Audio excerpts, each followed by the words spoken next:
پاکستانی پوځیانو له کرښې اوښتونکی افغان مسافر په ډزو وژلی. سلام ستړي مشئ، وخت مو پخیر. په AFG+ چینل کې درته ښه راغلاست وایم. د تازه او مهم خبرونو دپاره در سره AFG+ چینل سبسکرایب کړئ. پکتیکا کې سرچینې وایي چې له دغه ولایت برمل ولسوالۍ انګور اډې دروازې څخه د پولې هغې غاړې ته غوښتونکی افغان مسافر د پاکستاني پوځیانو له لورې وژل شوی دی. د پکتیا د اطلاعاتو او کلتور رئیس محمد امین حذیفه وایي دا پیښه تیر ماښام شوې ده.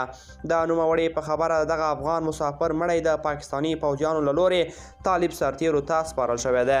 سیمه ییزې سرچینې وایي چې د وژل شوي کس جسد د مرکز خرنې یوه روغتون ته انتقال شوی دی. تر اوسه دا روښانه نه ده چې دا افغان مسافر ولې پاکستاني ملیشه وویشتلی دی. دوستان دا و زموږ د نن ورځې چمتو کلی خبر. د نورو تازه او مهم خبرونو دپاره در سره AFG+ چینل سبسکرایب کړئ.